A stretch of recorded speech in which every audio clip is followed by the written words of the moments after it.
Bapa, untuk apa yang telah kami ikuti dari awal ibadah ini mengarahkan kami semua untuk menghayati kembali karya-Mu yang besar, yaitu dengan mengutus anak-Mu yang tunggal menjadi juru selamat kami, Yesus Kristus yang tersalib di Golgota. Sebelum kami bersekutu dengan tubuh dan darah-Mu dalam perjamuan kudus, kembali kami teduhkan hati kami. Biarlah setiap hati merupakan tanah hati yang baik, dan firman yang kami dengar biarlah tertabur dan berbuah bagi kemuliaan nama-Mu. Di dalam nama Tuhan Yesus Kristus kami berdoa. Haleluya. Amin. Puji Tuhan, Shalom. Bapak Ibu Saudara-saudara sekalian, baik yang beribadah di gedung gereja ini maupun yang mengikuti ibadah Jumat Agung sore ini secara online di rumah masing-masing atau melalui radio Agape. Jumat Agung, orang Inggris bilang Good Friday. Good Friday, Jumat yang baik. Ya, mereka sebutkan Jumat yang baik.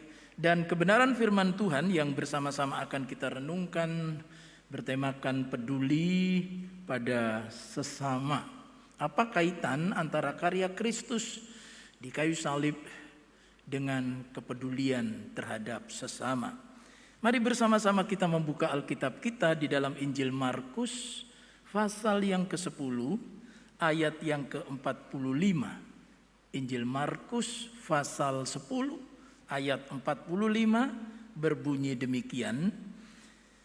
Karena anak manusia juga datang bukan untuk dilayani, melainkan untuk melayani dan untuk memberikan nyawanya menjadi tebusan bagi banyak orang. Yesus berkata bahwa Dia, yaitu anak manusia, datang bukan untuk dilayani, melainkan untuk melayani dan untuk memberikan nyawanya menjadi tebusan bagi banyak orang. Ucapan Yesus ini merupakan satu tanggapan, respons terhadap permintaan dari dua orang muridnya, yaitu Yohanes dan Yakobus, yang meminta supaya kelak di dalam kerajaan sorga, yang satu boleh duduk di sebelah kanan dan yang satunya duduk di sebelah kiri. Nah, mendengar permintaan itu, ke-10 murid yang lain itu menjadi marah. Mengapa? Karena duduk di sebelah kanan dan di sebelah kiri adalah dua posisi utama dalam adat istiadat Yahudi, sehingga ke-10 murid yang lain merasa terabaikan. Dengan kata lain, sekalipun Yohanes dan Yakobus mengikut Yesus, tetapi rupanya mereka tidak mau peduli dengan keberadaan teman-temannya. Yang penting saya dapat posisi dan saudara saya juga dapat posisi. I don't care. Saya nggak peduli yang lain mau menempati posisi yang mana. Dan ini adalah ciri dari manusia pada umumnya, yaitu ketidakpedulian. Nah, kalau Yesus Kristus berkata bahwa anak manusia juga datang untuk dilayani, bukan untuk dilayani, itu berarti Yesus memberikan prinsip yang sama sekali berbeda dengan tadi permintaan daripada Yohanes dan Yakobus. Yesus Kristus itu datang untuk menaruh kepedulian, karena sebenarnya Yesus Kristus adalah bentuk nyata dari kepedulian Allah atas keberdosaan manusia. Ketika manusia yang pertama jatuh ke dalam dosa, orang saudara-saudara yang tidak memahaminya kemudian berkata, Tuhanlah penyebab mengapa manusia jatuh ke dalam dosa. Ketika ditanya mengapa begitu? Ya, karena Allah memberikan kehendak bebas, sehingga kemudian manusia bisa keliru menggunakan kehendak bebasnya. Saya katakan pendapat semacam itu menyesatkan. Bagaimana mungkin ada orang yang keliru menggunakan sesuatu yang dikaruniakan oleh Allah, lalu yang dipersalahkan adalah Allah. Siapa yang menciptakan batu misalnya? Adalah Allah. Bahwa batu itu bisa digunakan untuk membangun sebuah bangunan, atau untuk digunakan justru untuk melempar, menghancurkan, merusak, itu dikembalikan kepada manusia.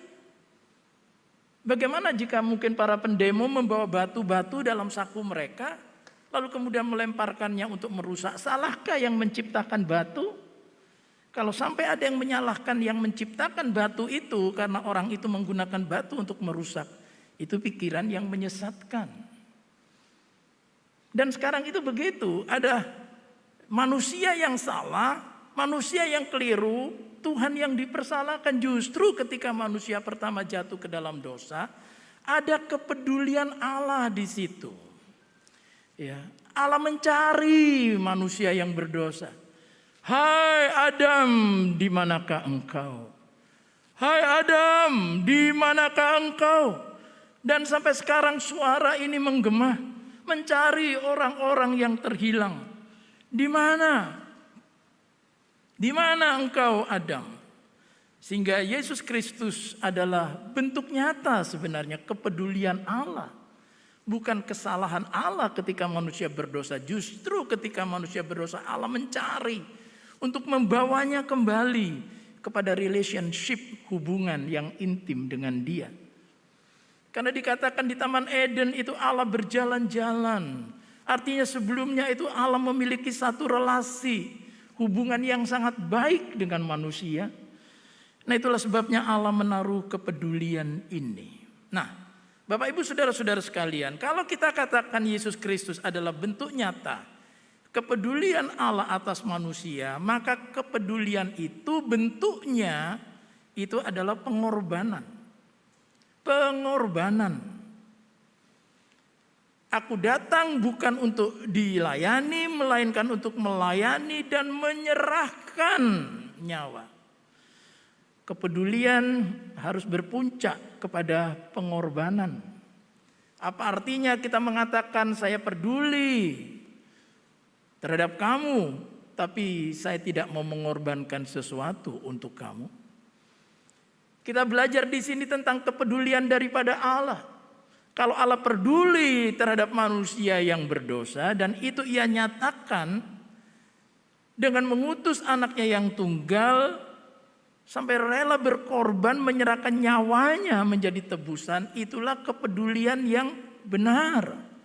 Dan kita diminta untuk meneladani kepedulian itu. Perhatikan ketika Yesus sendiri ada di kayu salib, di tengah-tengah Dia menderita di atas kayu salib. Yesus menyatakan kepeduliannya. Paling tidak ada dua bentuk kepedulian Yesus di atas kayu salib saat menderita. Karena pada umumnya kalau orang menderita, pada umumnya orang menderita, dia kemudian justru meminta orang lain memperhatikan dirinya. Ini loh saya menderita, ini loh. Berapa banyak orang yang sakit di rumah sakit lalu begitu lebay lewat media sosial. Ini loh saya sakit, ini loh saya sakit. Minta supaya orang menaruh peduli pada dia.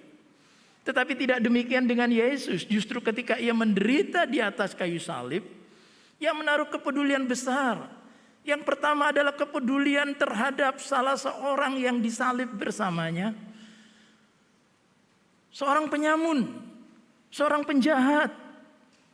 Dan Yesus berkata, pada hari ini juga engkau bersama dengan aku di Firdaus. Ketika penyamun itu berkata, Tuhan ingatlah akan aku ketika engkau tiba di kerajaanmu. Dan Yesus menaruh peduli terhadap keselamatan satu orang yang selama hidupnya telah melakukan begitu banyak kejahatan. Tetapi pada titik terakhir, kesempatan yang terakhir itu, oleh karena kepedulian daripada Yesus Kristus, maka orang itu diselamatkan. Karena sebenarnya kalau Yesus mau tidak peduli, binasalah orang itu. Mikirin kamu yang menderita, aku juga menderita. Mikirin kamu yang sedang tergantung di kayu salib. Aku juga tergantung di kayu salib. Engkau tergantung di kayu salib karena dosa-dosamu, kejahatanmu, kesalahanmu. Aku tergantung di kayu salib tanpa melakukan kesalahan sedikit pun. Ulasan peradilan Yesus oleh Pilatus tadi pagi sangat memberkati kita sekalian yang disampaikan oleh Bapak Gembala jemaat kita. Tidak bersalah, tidak berdosa, dan ia menderita di kayu salib. Tetapi itu masih bisa membuat Yesus peduli dengan orang yang disalib bersamanya. Kepedulian kedua, dia melihat ibunya yang ada di bawah di situ ketika ia tergantung di kayu salib, dan ia melihat Yohanes, salah seorang muridnya, dan ia berkata, "Ibu, inilah anakmu, dan anak inilah ibumu." Bagaimana saudara-saudara sedang menderita masih ingat kepada ibunya? Maaf, saya mesti menyampaikan ini dari hati saya yang terdalam. Banyak anak-anak muda yang setelah dia menikah, setelah dia berumah tangga, orang tuanya minta ditilik saja, ditilik, ditengok, tidak sempat, sibuk, tidak peduli. Mau ibunya itu saudara sedang keadaan kesepian mungkin, mau ibunya mungkin dalam keadaan sakit mungkin, I don't care, lupa bahwa itu adalah ibu yang telah menyusuinya di waktu kecil, mendampinginya di waktu sekolah, membesarkannya dengan mengorbankan banyak hal.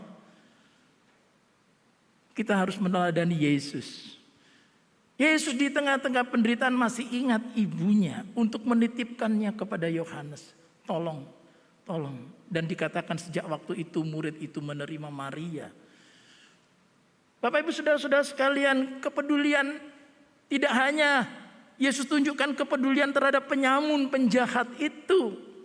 Sebab ada orang terbalik, ada orang yang peduli kepada orang lain, sangat peduli kepada orang lain, tapi justru tidak peduli dengan keluarga yang terdekat. Dan di atas kayu salib itu Yesus memberikan satu teladan bagi kita, bahwa kepedulian itu untuk orang lain itu ya, penjahat itu ya, tetapi saudara-saudara keluarga itu juga ya. Yesus tidak lupa dia pernah diasuh oleh Maria. Dia tidak lupa bahwa sepeninggalnya Maria perlu untuk dijaga, untuk dipelihara. Dan ia titipkan itu kepada Yohanes. Nah Bapak Ibu Saudara-saudara sekalian, kepedulian Allah tadi ditunjukkan dengan mengutus anaknya yang tunggal Yesus Kristus, dan kepedulian Yesus itu telah ditunjukkan di atas kayu salib itu. Nah sekarang saudara-saudara, kepedulian itu harus kita lanjutkan. Setelah kita menerima karya Kristus di kayu salib, kita telah ditebus, kita telah saudara diampuni, kita telah menerima anugerah keselamatan itu, maka kepedulian itu harus kita lanjutkan. Dan sebenarnya kepedulian itu melekat dengan keselamatan yang kita terima. Ketika kita menerima Kristus, kita diselamatkan, maka dalam keselamatan itu ada kewajiban, ada tanggung jawab kita untuk peduli terhadap yang lain. Contoh yang sangat jelas adalah Sakeus. Ketika Yesus saudara-saudara mampir ke rumah Sakeus, dia berkata, "Aku akan masuk ke rumahmu, turun Sakeus, aku akan pergi ke rumahmu." Dan ketika Yesus sudah masuk ke dalam rumahnya Sakeus, langsung dia berkata, "Kalau ada orang yang kurugikan, aku akan kembalikan 4 kali lipat, dan separuh daripada hartaku kuberikan untuk menolong orang miskin." Dan Yesus berkata, "Ini keturunan Abraham, bapak orang beriman." Apa bapak orang beriman? Abraham, saudara, memberikan satu keteladanan, dan sampai Sakeus disebut keturunan Abraham karena ia ketika diselamatkan itu langsung melekat kepadanya kepedulian. Itu satu perubahan yang sangat drastis. Sakeus pemungut cukai. Dan bukan pada zaman ini saja, pada zaman itu pemungut cukai dia bisa memperkaya diri sendiri. Bahkan dia bisa menggunakan ancaman-ancaman Dia bisa memperkaya diri sendiri, sangat egois, sangat fokus pada dirinya sendiri. Tapi titik pertobatan itu langsung melekat dengan saudara sikap peduli. Peduli terhadap orang yang dirugikan, peduli terhadap orang yang miskin. Itu melekat dengan yang disebut pertobatan. Langsung ada perubahan dari fokus pada diri sendiri menjadi fokus kepada orang lain. Kepedulian Allah dinyatakan juga oleh kepedulian Yesus Kristus dan juga harus kita nyatakan kita yang hidup pada masa kini. Nah, tetapi pertanyaannya begini sudah. Mari kita lihat Lukas 22. Lukas 22 ayat 31 32. Dalam perjamuan malam Yesus berkata, "Simon, Simon, lihat iblis telah menuntut engkau untuk menampi kamu seperti gandum." Lihat iblis telah menuntut untuk menampi kamu seperti gandum. Tetapi aku telah berdoa untuk engkau supaya imanmu jangan gugur. Dan engkau jikalau engkau sudah insaf, kuatkanlah saudara-saudaramu. Perhatikan kalimat kuatkanlah saudara-saudaramu itu hanya bisa dilakukan setelah Simon memiliki iman yang tidak sampai gugur ketika digoncang oleh iblis. Dan hanya bisa dilakukan ketika Simon itu sudah insaf. Loh Pak, bertobat itu kan insaf Pak. Oh ya, bertobat itu lebih dari sekedar insaf. Nah, tetapi masalahnya ketika seseorang bertobat, dia percaya karya Kristus di kayu salib Golgota itu, kemudian di tengah perjalanan imannya itu bisa goncang. Imannya itu bisa goncang karena tadi dikatakan iblis itu terus sampai sekarang menggoyang kita. Macam-macam, lewat ekonomi, lewat kesehatan, lewat permasalahan yang kita hadapi, terus digoncang, tidak akan pernah berhenti. Dan Yesus berkata, aku berdoa supaya imanmu jangan gugur. Itu berarti saudara, kita harus kuat di dalam iman. Identitas kita dalam Kristus harus kuat, baru kita peduli kepada yang lain. Sebab kalau tidak, ketika iman saudara-saudara itu tidak dicek, apakah masih kuat atau sudah loyo atau sudah gugur, lalu kita mencoba untuk peduli pada orang lain, yang keluar itu kepahitan, yang keluar itu kekecewaan, yang keluar itu saudara-saudara adalah kalimat-kalimat yang justru tidak dapat membawa orang kepada Kristus, tidak membuat orang menjadi lebih setia beribadah. Ketika orang saudara kecewa terhadap Tuhan, kecewa terhadap pimpinan gereja, kecewa terhadap saudara seiman, imannya saudara-saudara tidak lagi fokus kepada Yesus, maka itu berupa kekhawatiran, ketakutan, keresahan, dan itu ditularkan. Ketika ada orang berkata, gimana ya? Percuma. Jadi bukannya mengajak orang untuk datang kepada Kristus, menerima keselamatan, tapi justru dihambat, justru dicegah, justru dilarang. Saya sudah sekian lama mengikut Kristus, saya dikecewakan begini. Baik oleh Tuhan, baik oleh pimpinan gereja, baik oleh saudara seiman.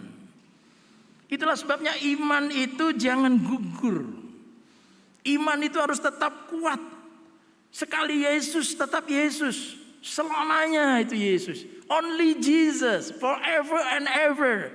Jesus is my Savior. Yesus Kristus adalah juru selamat kita. Tidak ada tambahan apapun, tidak ada pengurangan apapun. Nah Bapak Ibu saudara-saudara sekalian, lalu insaf. Insaf itu apa? Diingatkan kembali, karena kita manusia itu bisa lupa. Itulah sebabnya ada lagu, ingat kasihnya, ingat pengorbanannya. Mengapa kita perlu diingatkan? Dan lagu lama judulnya malah Remind Me, O Lord. Ingatkanlah aku Tuhan, ingatkanlah aku.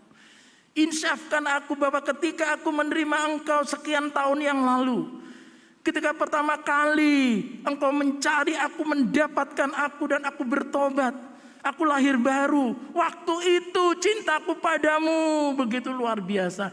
Dan cintaku pada Tuhan yang tak nampak terwujud kepada cinta kepada sesama yang nampak. Aku begitu peduli terhadap orang lain. Tapi belakangan ini aku terlalu fokus pada diriku. Ini gimana? Kondisi seperti ini gimana? Terus aku bagaimana? Aku bagaimana? Tidak lagi peduli kepada orang lain. Tidak ada lagi bantuan untuk menolong orang lain. Tidak lagi mendoakan orang lain. Semua fokus aku Tuhan, aku Tuhan, aku Tuhan. Nah itu perlu insyaf. Itulah sebabnya Rasul Paulus berkata kepada Simon Petrus, kalau engkau sudah insyaf, kuatkan saudara-saudaramu. Itu berarti Bapak Ibu saudara-saudara sekalian, kepedulian kita itu harus didahului dengan iman yang tetap kuat. Iman yang fokus hanya kepada Yesus Kristus saja. Penulis surat Ibrani berkata, biarlah engkau berlari-lari dengan mata tertuju kepada Kristus Yesus. Jangan kepada yang lain. Manusia siapapun bisa mengecewakan. Manusia siapapun tidak bisa diandalkan. Dan hanya Yesus Kristus yang telah datang untuk melayani dan menyerahkan nyawanya bagi kita. Bapak Ibu saudara-saudara sekalian, contoh yang sangat jelas kita dapat melihat bagaimana Rasul Paulus berkata kepada jemaat di Korintus. Mari kita lihat, yang pertama adalah 2 Korintus 8 ayat 2 dan 3. 2 Korintus pasal 8 ayat 2 dan 3. Selagi dicobai dengan berat dalam pelbagai penderitaan, sukacita mereka meluap, dan meskipun mereka sangat miskin, perhatikan, mereka sangat miskin, jemaat di Makedonia sangat miskin, namun mereka kaya dalam kemurahan. Aku bersaksi bahwa mereka telah memberikan menurut kemampuan mereka, bahkan melampaui kemampuan mereka. Rasul Paulus memuji jemaat di Makedonia, ya. Mereka sangat miskin, tapi tetap menaruh kepedulian. Ada orang yang lebih membutuhkan. Orang-orang di Yerusalem yang waktu itu saudara sedang mengalami satu suasana, satu kondisi, satu situasi yang sangat membutuhkan bantuan. Sehingga mereka katakan kami bantu. Dan Paulus bersaksi mereka telah memberikan menurut kemampuan mereka, bahkan melampaui. Itu berarti ada pengorbanan. Mereka meneladani Allah yang begitu peduli kepada mereka. Mereka meneladani Yesus Kristus yang begitu peduli terhadap orang yang di sebelahnya dan terhadap ibunya. Dan mereka melanjutkan kepedulian itu dengan menolong saudara seiman yang membutuhkan. Sekalipun kondisi mereka dikatakan sangat miskin. Mengapa? Karena mereka fokus pada Kristus. Di ayat yang lain berkata bahwa Yesus Kristus itu ia yang kaya telah rela menjadi miskin supaya kita yang miskin itu menjadi kaya. Bagaimana Pak miskin menjadi kaya? Miskin mungkin secara keuangan, tetapi dikatakan kaya dalam kemurahan. Luar biasa. Dan yang kedua yang ditunjukkan oleh Rasul Paulus adalah 1 Korintus 1 ayat 18. Sebab pemberitaan tentang salib memang adalah kebodohan bagi mereka yang akan binasa. Tetapi bagi kita yang diselamatkan, pemberitaan itu adalah kekuatan Allah. Bukan hanya bentuk-bentuk bantuan secara materi, tetapi pemberitaan tentang salib. Gunakan setiap kesempatan saudara-saudara berjumpa dengan orang-orang yang belum mengenal Kristus. Mungkin lewat WA saudara, mungkin lewat platform media sosial apapun. Anak-anak muda di sini, ya. Waktu itu sampai ada diskusi tentang metaverse. Bagaimana metaverse dan gereja? Fungsi gereja saudara-saudara ada beberapa. Ada fungsi diakonia persekutuan, ada fungsi marturia kesaksian, ada fungsi diakonia pelayanan, dan didaskalia yaitu pengajaran. Dan saya katakan beberapa anak muda metaverse bisa menjadi ladang penginjilan yang luar biasa. Metaverse bisa menjadi ladang pengajaran yang luar biasa. Mungkin tidak untuk ibadah, tidak untuk diakonia, tetapi untuk penginjilan. Di sana banyak orang terhilang. Di metaverse, di media sosial banyak orang putus asa. Banyak orang kehilangan pengharapan. Jangan hanya kita memberikan pengumuman-pengumuman di media sosial itu, tapi lihatlah itu sebagai ladang pemberitaan salib. Karena banyak orang memiliki kekeliruan pandangan tentang salib. Nah, bagi kita harus menjelaskan. Mengapa? Karena saudara sudah diselamatkan. Nah, biar kiranya kalau kita telah belajar pada sore ini, Allah yang peduli kepada kita sehingga mengorbankan anaknya yang tunggal. Dan Yesus di tengah-tengah penderitaan telah peduli memberikan contoh kepada kita terhadap orang yang ada di sisinya dan terhadap keluarganya. Dan kita diminta untuk peduli seperti Rasul Paulus, peduli untuk menolong mereka yang membutuhkan dan peduli untuk mereka yang perlu diselamatkan. Dan biar Jumat Agung ini mengubah kita menjadi pribadi yang sama, memiliki hati yang sama dengan hati Tuhan. Kalau kita berkata saya adalah anak-anak Allah Bapa di dalam nama Tuhan Yesus Kristus. Like Father, like Son. Bapaknya penuh kemurahan. Allah Bapa penuh kepedulian. Maka kita anak-anaknya juga harus penuh dengan kepedulian. Tuhan memberkati. Puji Tuhan Bapak Ibu Saudara-saudara sekalian. Sesaat lagi kita akan bersekutu dengan tubuh dan darah Tuhan dalam perjamuan kudus. Mohon apabila ada di antara saudara yang belum mendapatkan roti maupun anggur dalam satu paket bisa mengangkat tangan. Karena akan ada beberapa petugas angkat tangan lebih tinggi. Tolong para petugas bisa membagikan roti dan anggur bagi saudara-saudara yang belum mendapatkannya. Kita bersabar sejenak. Saya ulangi, mohon angkat tangan saudara, ada petugas yang menolong. Haleluya.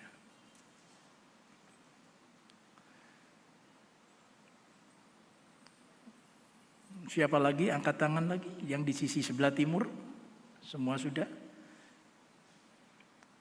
Yang ada di sisi barat, angkat tangan. Di Bet Ami, semua sudah. Puji Tuhan, puji Tuhan. Dengan bersekutu dengan tubuh dan darah Tuhan dalam perjamuan kudus, kita selalu ingat akan firman Tuhan Yesus yang berkata, bahwa dengan makan tubuhku dan minum darahku, engkau di dalam aku dan aku di dalam engkau. Dan engkau memiliki hidup yang kekal. Oleh bilur-bilurku, penyakit disembuhkan. Dan engkau menjadi saksiku sampai akhir zaman. Mari kita datang kepada Tuhan dengan menaikkan pujian yang membawa kita fokus kepada karunia Tuhan. Karunia keselamatan itu. Haleluya.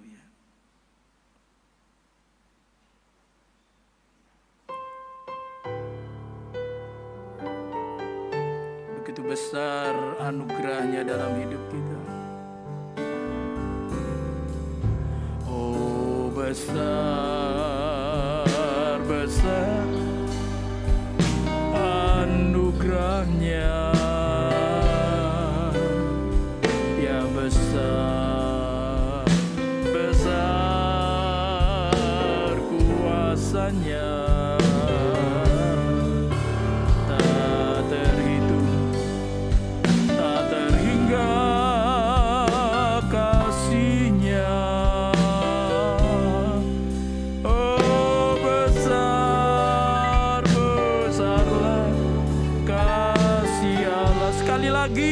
Dengan penuh iman kita berkata, oh besar, besar anugerahnya. Ya besar, besar kuasanya. Tak terhitung, tak terhingga.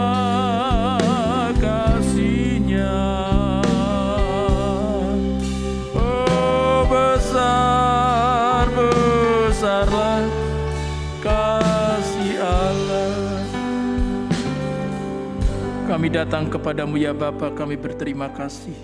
Hanya karena Engkau peduli, maka Engkau mencari kami yang sesat. Dan Yesus Kristus juga telah memberikan keteladanan itu. Dan biarlah kiranya pada sore ini kami sebelum bersekutu dengan tubuh dan darah-Mu, kuduskan, layakkan kami. Jika di hari-hari yang lalu banyak ketidakpedulian yang kami lakukan, ampuni kami. Dan biarlah perjamuan kudus pada sore hari ini menjadi berkat besar dalam hidup kami. Terima kasih, di dalam nama Tuhan Yesus Kristus kami berdoa. Haleluya. Amin. Mari perlahan-lahan kita bangkit berdiri. Kita akan memandang salib Tuhan, salibnya, salib yang mulia.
Angkat roti lebih tinggi dari kepala saudara dan dengarkanlah firman Tuhan.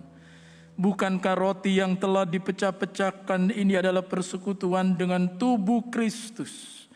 Mari kita makan bersama-sama roti yang melambangkan tubuhnya ini dengan percaya di dalam nama Tuhan Yesus Kristus. Haleluya, haleluya.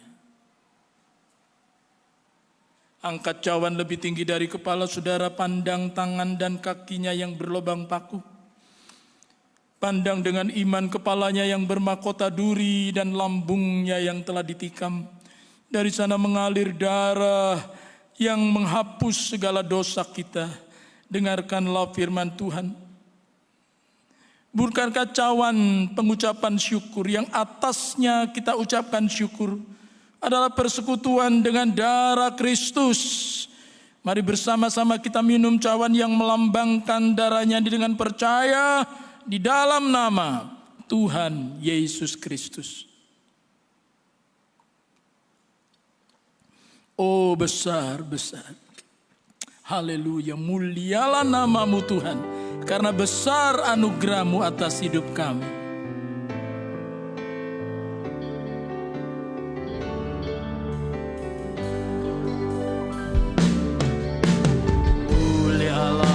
Namamu Tuhan,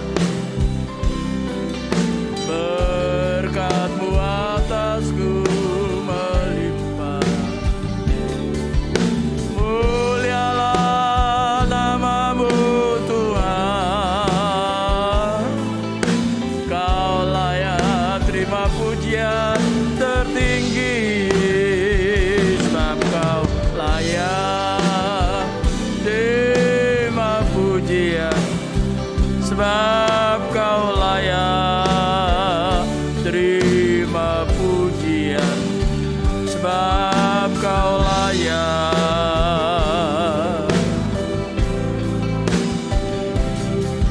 Raja di atas segala raja, raja, raja di atas segala raja, raja, raja di atas segala raja. Haleluya, haleluya. Ada kemenangan pada salib Kristus. Biarlah kiranya kami Tuhan yang telah mengalami kuasa salib Kristus, kami tidak berdiam diri. Kami segera melakukan apa yang firman-Mu katakan. Dan kami percaya Engkau juga Allah yang menaruh peduli terhadap pergumulan anak-anak-Mu pada sore hari ini. Jika ada yang bergumul dengan masalah ekonomi keuangan, Engkau Allah yang peduli, yang akan mencukupi apa yang menjadi kebutuhan anak-anak-Mu. Yang sedang dalam keadaan sakit, kepedulian Tuhan dinyatakan dengan kuasa bilur-bilur Tuhan. Dan kami mengalami kesembuhan. Dan bagi anak-anak-Mu yang sedang dalam pergumulan, kami percaya kepedulian Tuhan memberikan kemenangan demi kemenangan. Terima kasih Bapa, terima kasih dan biarlah kiranya hati kami tetap melekat erat pada salib Tuhan dan menjadi pemberita salib dengan setia. Di dalam nama Tuhan Yesus Kristus kami mengucap syukur. Kita semua yang percaya berkata, amin. Puji Tuhan, saya persilakan duduk kembali. Ya, Bapak Ibu, kita akan memberikan persembahan kita, dan persembahan kita akan kita landasi dengan ayat firman Tuhan yang terambil dari Lukas 6 ayat yang ke-38. Berilah dan kamu akan diberi, suatu takaran yang baik, yang dipadatkan, yang diguncang, dan yang tumpah keluar akan dicurahkan ke dalam ribaanmu. Sebab ukuran yang kamu pakai untuk mengukur akan diukurkan kepadamu. Nanti Bapak Pendeta Immanuel akan berdoa.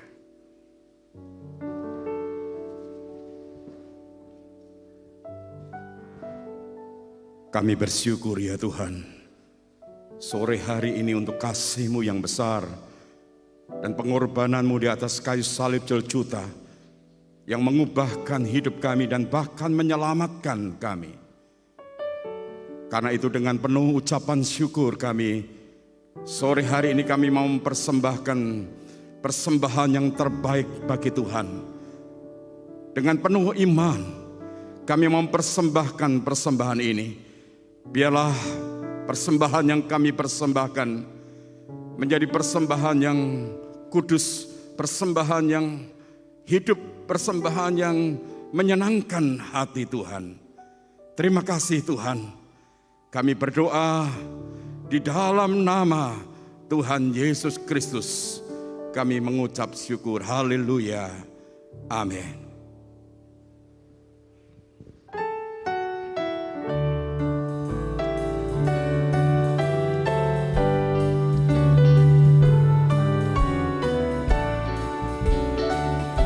Mari kita naikkan pujian ini bersama-sama. Ada salib bagi tiap orang, bagi jiwa pun ada surga terang, ada tempat dalam surga kekal. Ku dapat ya karunia Golgota, setetes darah, setetes darah Yesus yang suci, beriku selamat, damai dan abadi. Dia hancurkan rantai dosa keji. Oh heranlah darahnya Kalvari. Tiap hari Tuhan penuhkan saya dengan cinta, kuasa dan rahmat-Nya. Dia berdoa bagiku tiap hari. Dia bebaskan saya di Kalvari. Setetes darah, setetes darah Yesus yang suci, beriku selamat, damai dan abadi. Dia hancurkan rantai dosa keji. Oh heranlah darahnya Kalvari.